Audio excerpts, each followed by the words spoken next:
Letter 47. I'm glad to hear, from these people who've been visiting you, that you live on friendly terms with your slaves. It is just what one expects of an enlightened, cultivated person like yourself. They're slaves, people say. No. They're human beings. They're slaves. But they share the same roof as ourselves. They're slaves. No, they're friends, humble friends. They're slaves. Strictly speaking, they're our fellow slaves, if you once reflect that fortune has as much power over us as over them. This is why I laugh at those people who think it degrading for a man to eat with his slave. Why do they think it degrading? Only because the most arrogant of conventions has decreed that the master of the house be surrounded at his dinner by a crowd of slaves, who have to stand around while he eats more than he can hold, loading an already distended belly in his monstrous greed until it proves incapable any longer of performing the function of a belly, at which point he expends more effort in vomiting everything up than he did in forcing it down. And all this time the poor slaves are forbidden to move their lips to speak, let alone to eat. The slightest murmur is checked with a stick. Not even accidental sounds like a cough, or a sneeze, or a hiccup are let off a beating. All night long they go on standing about, dumb and hungry, paying grievously for any interruption. The result is that slaves who cannot talk before his face talk about him behind his back. The slaves of former days, however, whose mouths were not sealed up like this, who were able to make conversation not only in the presence of their master but actually with him, were ready to bare their necks to the executioner for him, to divert onto themselves any danger that threatened him. They talked at dinner, but under torture they kept their mouths shut. It is just this high-handed treatment which is responsible for the frequently heard saying, "You've as many enemies as you've slaves." They are not our enemies when we acquire them, we make them so. For the moment I pass over other instances of our harsh and inhuman behavior, the way we abuse them as if they were beasts of burden instead of human beings, the way, for example, from the time we take our places on the dinner couches, one of them mops up the spittle and another stationed at the foot of the couch collects up the leavings of the drunken diners. Another carves the costly game birds, slicing off choice pieces from the breast and rump with the unerring strokes of a trained hand. Unhappy man, to exist for the one and only purpose of carving a fat bird in the proper style, although the person who learns the technique from sheer necessity is not quite so much to be pitied as the person who gives demonstrations of it for pleasure's sake. Another, the one who serves the wine, is got up like a girl and engaged in a struggle with his years. He cannot get away from his boyhood, but is dragged back to it all the time. Although he already has the figure of a soldier, he is kept free of hair by having it rubbed away or pulled out by the roots. His sleepless night is divided between his master's drunkenness and sexual pleasures, boy at the table, man in the bedroom. Another, who has the privilege of rating each guest's character, has to go on standing where he is, poor fellow, and watch to see whose powers of flattery and absence of restraint in appetite or speech are to secure them an invitation for the following day. Add to these the caterers with their highly developed knowledge of their master's palate, the men who know the flavors that will sharpen his appetite, know what will appeal to his eyes, what novelties can tempt his stomach when it is becoming queasy, what dishes he will push aside with the eventual coming of sheer satiety, what he will have a craving for on that particular day. These are the people with whom a master cannot tolerate the thought of taking his dinner, assuming that to sit down at the same table with one of his slaves would seriously impair his dignity. The very idea! He says. Yet have a look at the number of masters he has from the ranks of these very slaves. Take Callistus, one-time master. I saw him once actually standing waiting at Callistus' door and refused admission while others were going inside, the very master who had attached a price ticket to the man and put him up for sale along with other rejects from his household staff. There's a slave who has paid his master back, one who was pushed into the first lot, too, the batch on which the auctioneer is merely trying out his voice.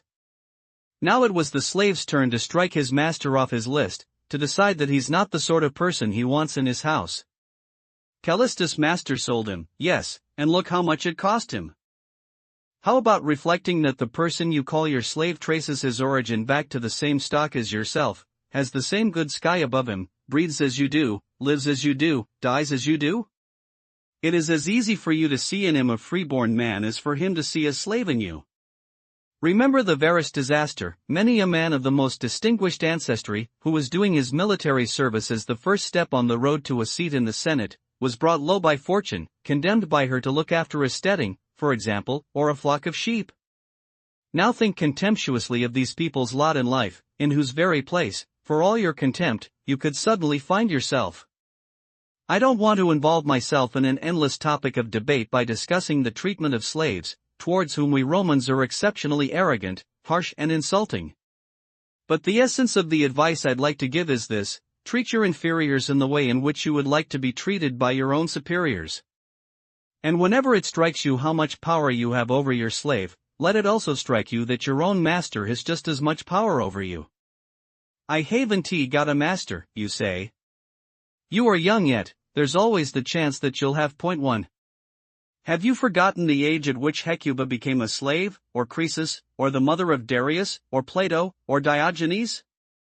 Be kind and courteous in your dealings with a slave, bring him into your discussions and conversations and your company generally. And if at this point all those people who have been spoilt by luxury raise an outcry protesting, as they will, there couldn't be anything more degrading, anything more disgraceful, let me just say that these are the very persons I will catch on occasion kissing the hand of someone else's slave.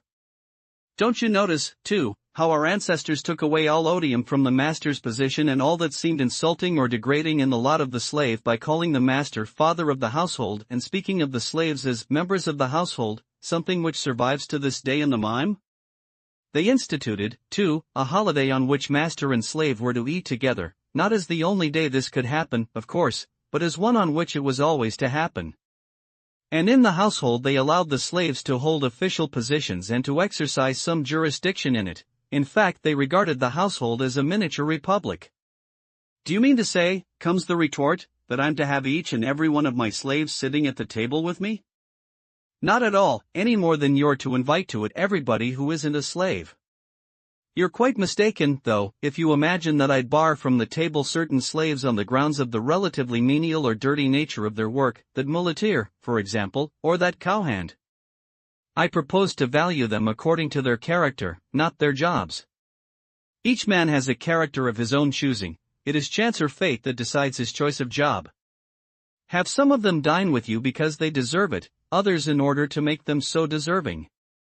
For if there's anything typical of the slave about them as a result of the low company they're used to living in, it will be rubbed off through association with men of better breeding.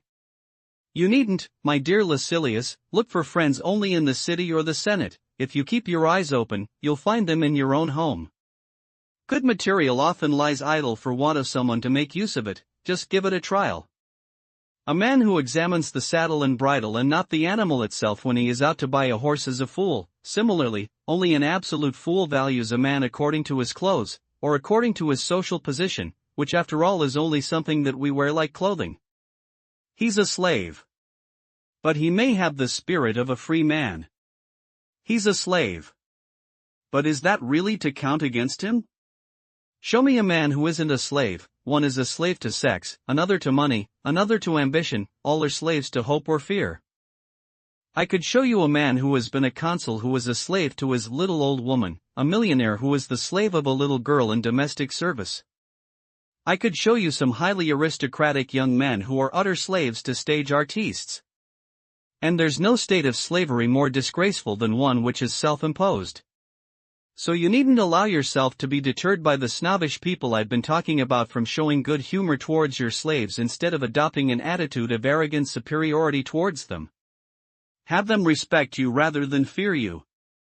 Here, just because I've said they should respect a master rather than fear him, someone will tell us that I'm now inviting slaves to proclaim their freedom and bringing about their employer's overthrow. Are slaves to pay their respects like dependent followers or early morning callers? That's what he means, I suppose.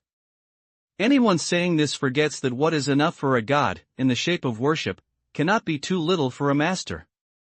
To be really respected is to be loved, and love and fear will not mix. That's why I think you're absolutely right in not wishing to be feared by your slaves, and in confining your lashings to verbal ones, as instruments of correction. Beatings are for animals only. Besides, what annoys us does not necessarily do us any harm, but we masters are apt to be robbed of our senses by mere passing fancies, to the point where our anger is called out by anything which fails to answer to our will. We assume the mental attitudes of tyrants. For they too forget their own strength and the helplessness of others and grow white-hot with fury as if they had received an injury, when all the time they are quite immune from any such danger through the sheer exaltedness of their position. Nor indeed are they unaware of this, but it does not stop them seizing an opportunity of finding fault with an inferior and maltreating him for it. They receive an injury by way of excuse to do one themselves. But I won't keep you any longer, you don't need exhortation. It is a mark of a good way of life that, among other things, it satisfies and abides. Bad behavior, constantly changing, not for the better, simply into different forms, has none of this stability. Thank you. Create your own audio using xnotebook.in.